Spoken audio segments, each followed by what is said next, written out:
You ever wonder why some people, grown adults, still act like they're stuck in middle school? That's emotional immaturity.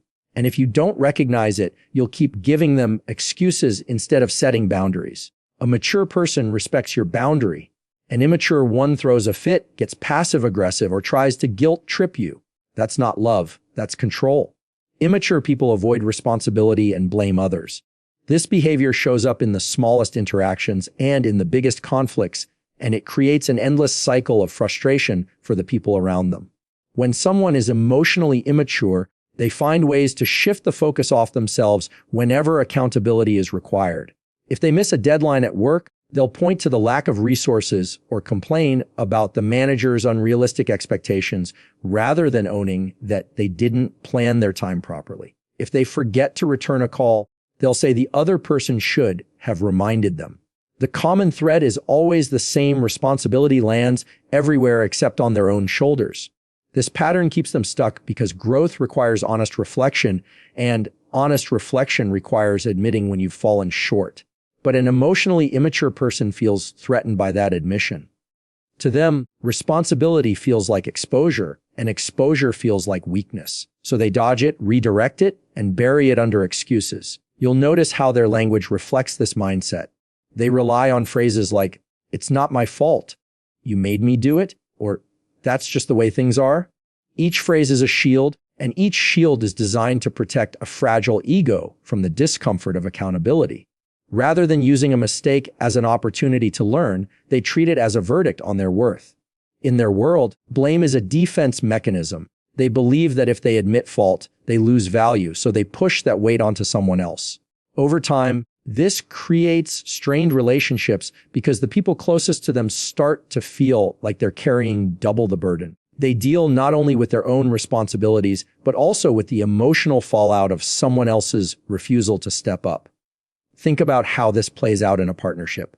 One partner forgets an important date, and instead of saying, "I'm sorry, I forgot, I'll do better," they snap back with, "Well, you didn't remind me." The blame shifts instantly, and now the other partner is not only disappointed, but also made to feel guilty for something they weren't responsible for in the first place. Over time, this erodes trust. It sends a message that accountability will never be shared and that vulnerability will always be deflected. In families, this looks like the parent who never apologizes to their children, always insisting that respect must flow upward but never downward.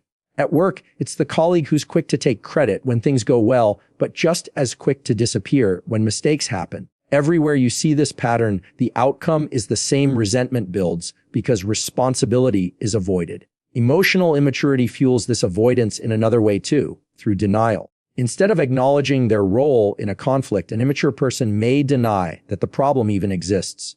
That they'll dismiss concerns as overreactions or accuse others of being too sensitive. This denial is another escape hatch.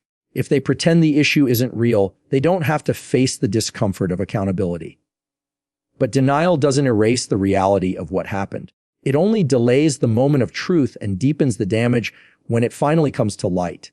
This delay frustrates everyone else involved because progress requires acknowledgement, and acknowledgement is exactly what the immature person resists. Another layer of this pattern is projection.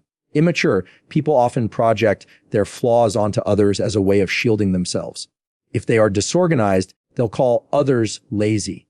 If they are careless, they'll accuse others of being unreliable. It's a strategy that allows them to avoid the mirror. Instead of confronting their own shortcomings, they see them everywhere else. Projection protects their ego but poisons their relationships. Over time, people grow tired of being accused of traits they don't own, and they distance themselves. The immature person may not even notice this distancing because they are so focused on protecting their own self-image that they fail to see how much trust they're burning away. Responsibility avoidance also shows up in their conflict style. When confronted, instead of calmly engaging and working toward resolution, they often escalate or shut down. Escalation might mean raising their voice, twisting the facts, or dragging up old grievances to distract from the present issue. Shutting down might mean stonewalling, walking away mid-conversation, or refusing to engage at all.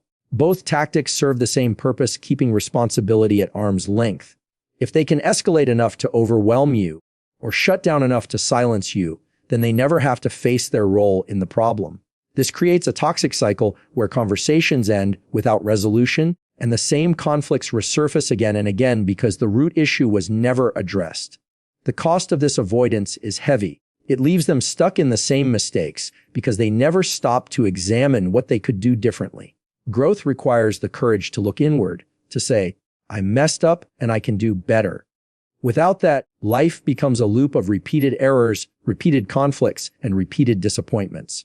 People around them may initially try to carry the load, making excuses on their behalf, covering for them, or softening the consequences. But eventually, the weight becomes too much and relationships begin to fracture. The immature person is left confused, often playing the victim yet again, wondering why people walk away while failing to see that their own avoidance of responsibility pushed them there. Even when they're called out, their reaction often proves the point. Instead of reflecting, they double down on defensiveness. They may say things like, "Why are you always attacking me?" Or, "I can't ever do anything right in your eyes." These statements are not about accountability, they are about self-preservation. They turn the spotlight back on the other person, making them feel guilty for even raising the issue. In this way, accountability becomes not just avoided, but weaponized against the very people who are asking for honesty. It's a cycle that leaves both parties frustrated, one desperate for responsibility, the other desperate to escape it. In their own mind, the emotionally immature person often feels justified. They convince themselves that circumstances were unfair, that others misunderstood them, or that they were simply reacting to pressure beyond their control. This justification reinforces the avoidance because it allows them to continue believing they are not at fault. Each time they tell themselves this story, it becomes harder to break the pattern.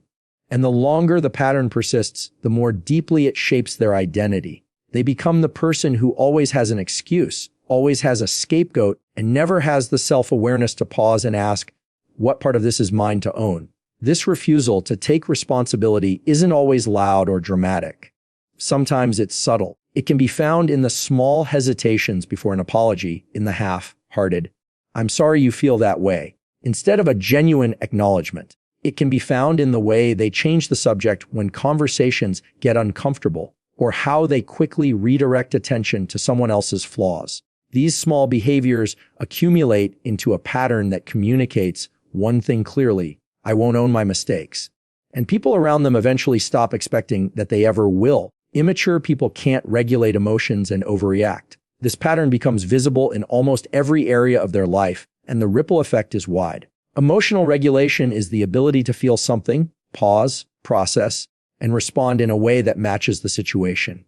When someone lacks that ability, every feeling comes out unfiltered, and every trigger creates a storm. The smallest inconvenience becomes an explosion, a minor disagreement turns into a major fight, and ordinary stress transforms into chaos that drains everyone around them. Instead of calming themselves down, they amplify the tension.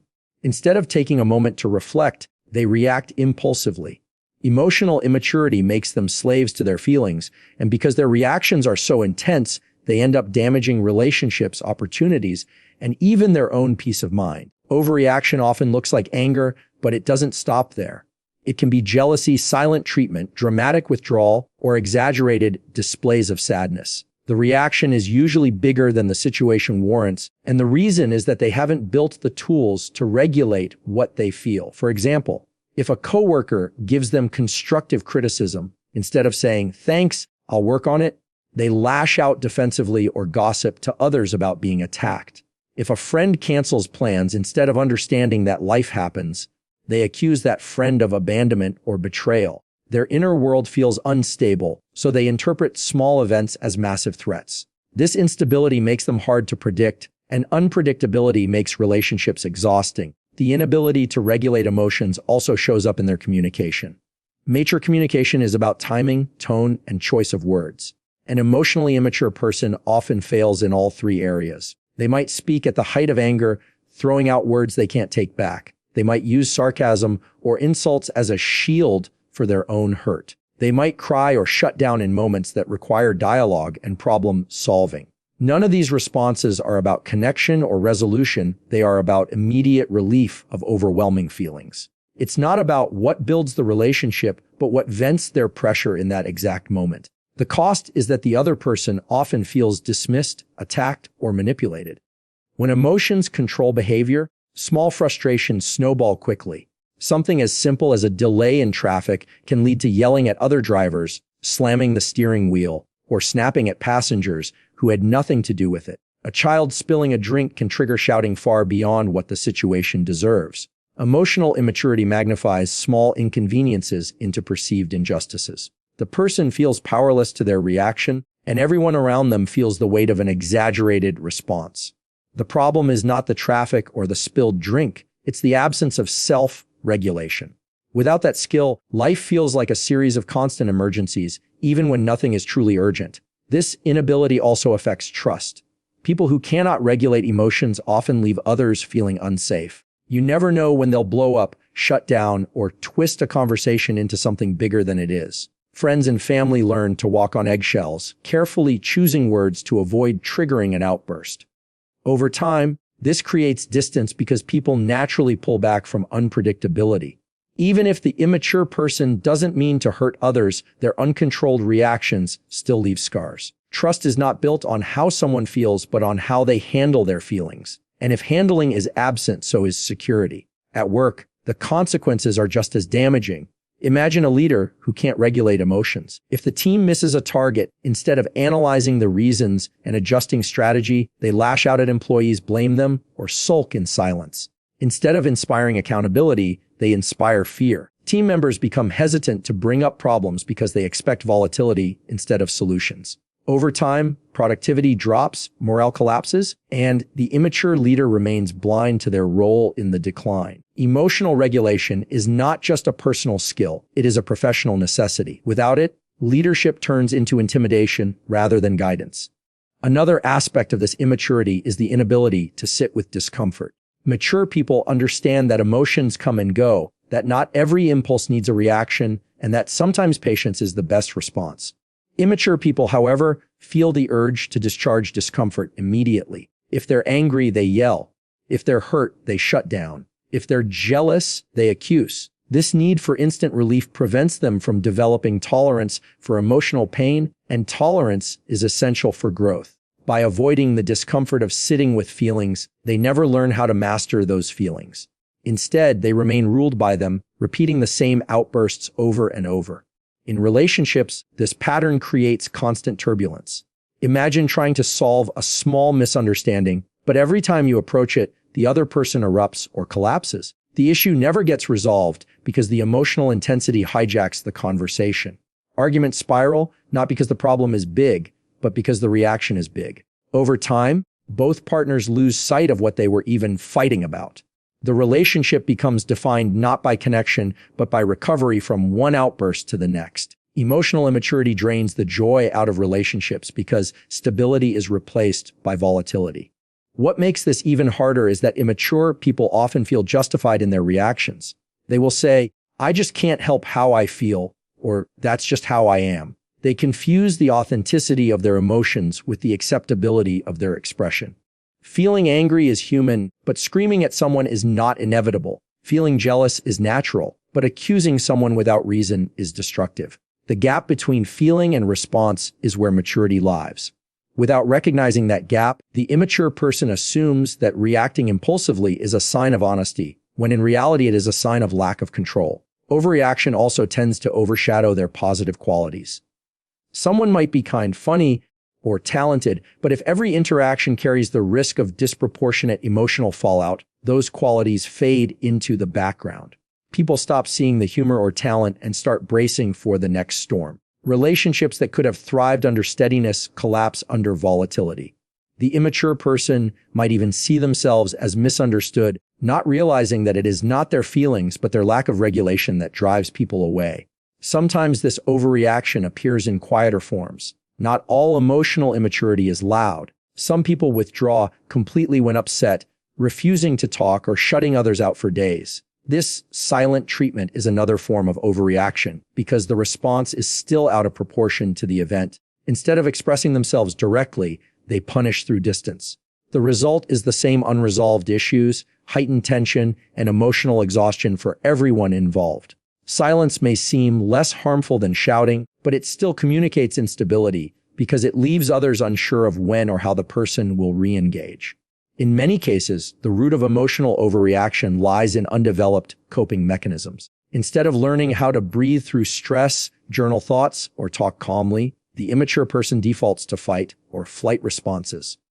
Every challenge is treated like a threat, and every threat is met with intensity. They may even know deep down that their reactions are disproportionate, but without alternative tools, they repeat the cycle. Change requires awareness and practice, but immaturity resists both because it prefers the comfort of familiar habits. Even if those habits are destructive, they feel easier than the work of growth.